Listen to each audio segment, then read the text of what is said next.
Solomon the prophet.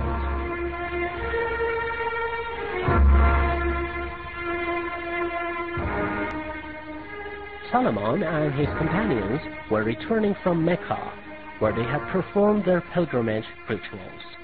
On their way home, they were looking for water, but could not find any. Solomon tried to call Hupu to ask for help, but could not find it either. So he swore to reprimand it in return, and thought that if it didn't have an acceptable excuse for its absence, he would terribly punish or even slaughter it. After a short while, the Hupu appeared and told Solomon, "I've been informed of something you know nothing of. I've brought you some exact news from Sheba land. I saw a woman there who was ruling over the people of that land. She had all kind of power and a magnificent throne, but her people worshipped sun instead of the great God. Satan has glorified this path for them and prevented them from stepping in the way of the Almighty, whereas they should worship the God who has domination over all evident and hidden things on the earth and in heavens, the unique God who reveals and feeds them, the God of the great celestial throne, who is the one and the only." Coming to know this, Solomon said, "We shall investigate over this matter to see if you are telling the truth or you're of the liars." Then he wrote a letter, sealed it, and gave it to the Hupu and said, "Take this letter there and throw it before her. Then fly away and sit somewhere that you can overhear what she says."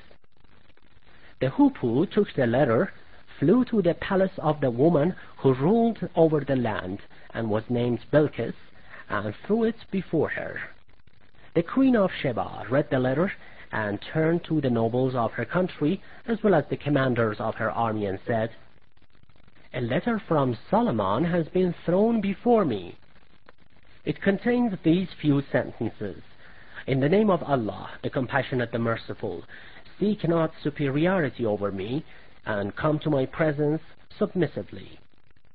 After the letter had been read for them, the authorities of the country and army commanders said, "Your Majesty, we are strong enough, well equipped, and quite ready to fight.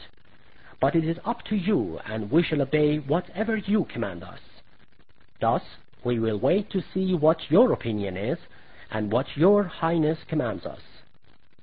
Queen of Sheba, after thinking for a short while, said to them, "Kings and rulers usually annihilate the city, which they have forcefully conquered through a war, and kill or humiliate its people. This is their way. But I have thought it to be wise to send a present to them and see what news our agents will bring us. I mean, we shall see whether they accept our present or not." The Hupu went to Solomon immediately, and before Bilqis's agents could get there, told him whatever it had heard there.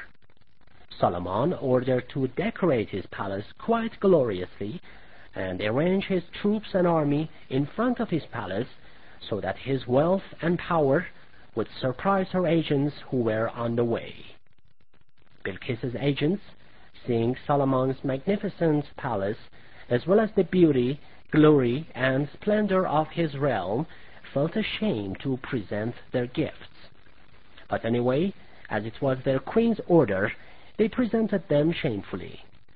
Solomon did not accept their presents and said, "Are you trying to give me assistance with your gifts?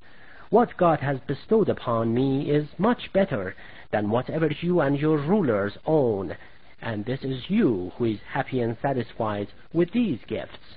I shall never be content with such worldly possessions. So return to the people of Sheba and tell them that I shall send a great army to fight with them. They will never be able to resist my army, and if they do not follow my commands, we shall drive them out of the city while they are totally humiliated and miserable." The agents of Bilqis returned to her with the presents and narrated whatever they had seen and heard to her. Then Bilqis decided to go to Solomon's presence together with the nobles of the tribe in order to show him their submission. Gabriel informed Solomon of their decision, and he, in order to exhibit the greatness and magnificence of God's blessings bestowed upon him, asked his followers and friends, "Which of you can bring me Bilqis's throne before their arrival?" One of the jinns replied, "I can bring it to your presence before you may rise from your seat. I shall prove to be quite competent and trustworthy in following this command of yours." But Asif, the son of Barakiah, who had access to heavenly knowledge, interrupted the jinn and said, "I can make it present in a blink of an eye." No sooner had Solomon closed and opened his eyes than he found Bilqis's throne in front of him. So he thanked God and said, "This is a sign of my God's generosity to examine if I am grateful or unthankful to him." Solomon also ordered to build a palace made of white glass and change the appearance of Bilqis's throne so as to test her in her arrival and see if she still recognizes her own throne. When Bilqis arrived, Solomon told her, "Is your throne like this?" Bilqis replied, "It's so much similar that I doubt if it is not the same throne." Bilqis was greatly surprised to see her own throne there. Then Solomon ordered her to enter the glass palace. But when she went in, she took the crystal-like glass for clear water. So she took off her shoes and rolled up her dress to pass through the water. But Solomon stopped her and said, "This is a glass palace, and there is no water here."